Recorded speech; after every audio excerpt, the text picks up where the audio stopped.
ଜୟ ଜଗନ୍ନାଥ। ଶୁଭ ସକାଳ ଦର୍ଶକ ବନ୍ଧୁ। ଚାଲନ୍ତୁ ଆଜି ଦିନର କିଛି ଗୁରୁତ୍ୱପୂର୍ଣ୍ଣ ଖବର ଉପରେ ନଜର ପକାଇବା। ତା ପୂର୍ବରୁ ଆମ ଚ୍ୟାନେଲକୁ ନୂଆ ଆସିଥିଲେ ଚ୍ୟାନେଲକୁ ସବସ୍କ୍ରାଇବ୍ କରି ପାଖରେ ଥିବା ବେଲ୍ ଆଇକନକୁ କ୍ଲିକ୍ କରି ନିଅନ୍ତୁ। ପ୍ରଥମ ଖବର, ସାପ ବିଛା ଦାଉରୁ ଚାଷୀଙ୍କୁ ମିଳିବ ମୁକ୍ତି। ଲଞ୍ଚ ହେଲା କିଷାନ ମିତ୍ର ଛଡ଼ି। ମୁଣ୍ଡ ଫଟା ଖରା ହେଉ ଅଥବା ହାଡ଼ଭଙ୍ଗା ଶୀତ କିମ୍ବା ପ୍ରବଳ ବର୍ଷା, ଚାଷ ଜମିରେ ଦିନ ରାତି କାମ କରୁଥିବା ଚାଷୀଙ୍କ ପାଇଁ ଆସିଛି ଏକ ଆଶ୍ୱସ୍ତିକର ଖବର। ଚାଷ ଜମିରେ ସାପ ଏବଂ ବିଛା ଭଳି ବିଷାକ୍ତ ପ୍ରାଣୀଙ୍କ ଦାଉରୁ ରକ୍ଷା କରିବା ପାଇଁ କିଷାନ ମିତ୍ର ଛଡ଼ି ଲଞ୍ଚ କରାଯାଇଛି, ଯାହା ଆଧୁନିକ ଜ୍ଞାନ କୌଶଳ ଦ୍ୱାରା ବିକଶିତ। ଏହା କୌଣସି ଯାଦୁକରୀ ବାଡ଼ିଠାରୁ କମ୍ ନୁହେଁ, ଯାହା ଚାଷୀଙ୍କୁ ସାପ ଏବଂ ଅନ୍ୟାନ୍ୟ ବିଷାକ୍ତ ପ୍ରାଣୀଙ୍କ ଠାରୁ ରକ୍ଷା କରିବାରେ ସହାୟକ ହେବ। ଏହି ଯାଦୁକରୀ ବାଡ଼ିରେ ଏକ ଟର୍ଚ୍ଚ ଲାଇଟ୍ ମଧ୍ୟ ରହିଛି, ଯାହା ରାତିରେ ଚାଷୀଙ୍କ ପାଇଁ ଅତ୍ୟନ୍ତ ସହାୟକ ହେବ। ପରବର୍ତ୍ତୀ ଖବର, ବିଲ୍ ବାକି ଥିଲେ ବି କାଟି ପାରିବେନି ବିଦ୍ୟୁତ ସଂଯୋଗ। ବିଦ୍ୟୁତ ବିତରଣ କମ୍ପାନୀମାନଙ୍କୁ ଉପମୁଖ୍ୟମନ୍ତ୍ରୀ ତଥା ଶକ୍ତି ମନ୍ତ୍ରୀ କନକବର୍ଦ୍ଧନ ସିଂଦେଓଙ୍କ କଡ଼ା ନିର୍ଦ୍ଦେଶ। ହିତାଧିକାରୀଙ୍କ ବିଲ୍ ଅର୍ଥ ବାକି ଥିଲେ ମଧ୍ୟ ବିଦ୍ୟୁତ ନ କାଟିବାକୁ ନିର୍ଦ୍ଦେଶ ଦେଇଛନ୍ତି କନକବର୍ଦ୍ଧନ ସିଂଦେଓ। ପ୍ରଚଣ୍ଡ ଗ୍ରୀଷ୍ମକୁ ଦୃଷ୍ଟିରେ ରଖି ଘରୋଇ ଗ୍ରାହକଙ୍କ ଭିତରେ ବିଲ୍ ଅନାଦାୟ ହେଲେ ବିଦ୍ୟୁତ ବିଚ୍ଛିନ୍ନ କରାଯିବ ନାହିଁ। କୌଣସି ଡିସ୍କମ୍ ଦ୍ୱାରା ଅନିର୍ଦ୍ଧାରିତ ବିଦ୍ୟୁତ କାଟ କରାଯିବା ଉଚିତ ନୁହେଁ।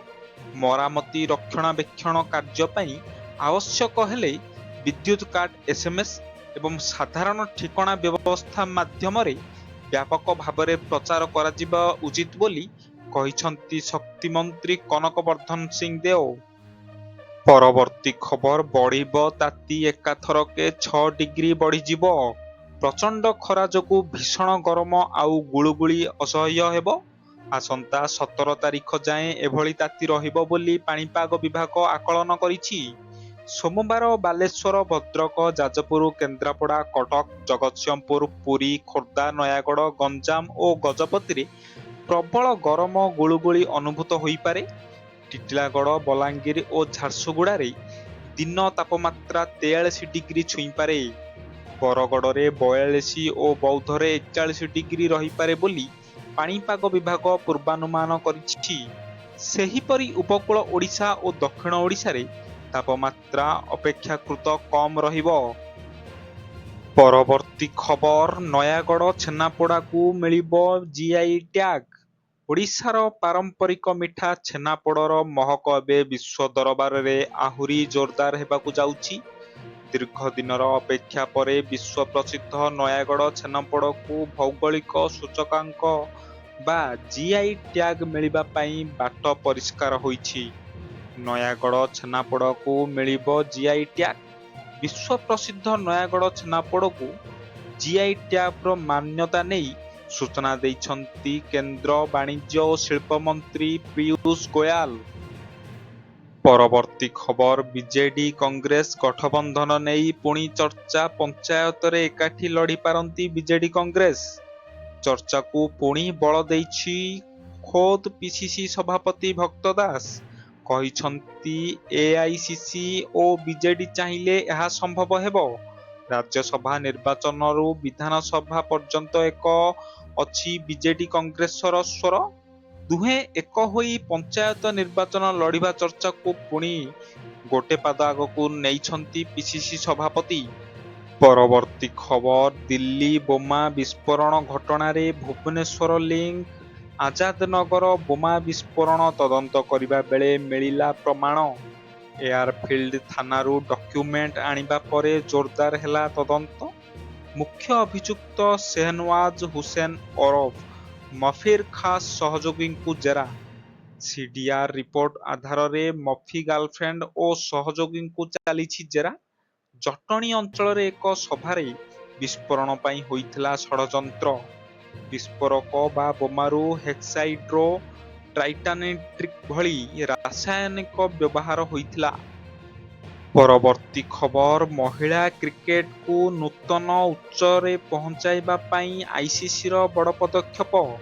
ଆଇସିସି ମହିଳା ଟି-20 ବିଶ୍ୱକପ୍ 2026 ପାଇଁ ରେକର୍ଡ ପୁରସ୍କାର ରାଶି ଘୋଷଣା ହୋଇଛି। ଟୁର୍ଣ୍ଣାମେଣ୍ଟ ଆରମ୍ଭ ହେବାର 60 ଦିନ ପୂର୍ବରୁ କରାଯାଇଥିବା ଏହି ଘୋଷଣା ଖେଳାଳି ଏବଂ ପ୍ରଶଂସକଙ୍କ ଉତ୍ସାହକୁ ବହୁଗୁଣିତ କରିଛି।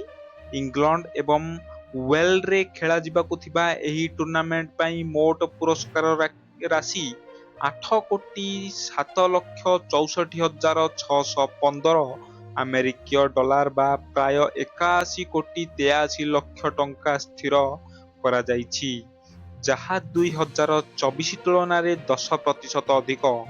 ଏଥର ପ୍ରଥମ ଥର ପାଇଁ ଟୁର୍ଣ୍ଣାମେଣ୍ଟରେ 12ଟି ଦଳ ଅଂଶଗ୍ରହଣ କରିବେ।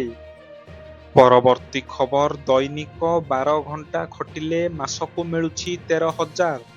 ଦେଶରେ ସରକାରୀ କର୍ମଚାରୀଙ୍କ ଅଷ୍ଟମ ବେତନ କମିଶନକୁ ନେଇ ଚର୍ଚ୍ଚା ଭିତରେ କାରଖାନା ଶ୍ରମିକଙ୍କ ଆକ୍ରୋଶ ଦେଖିବାକୁ ମିଳିଛି।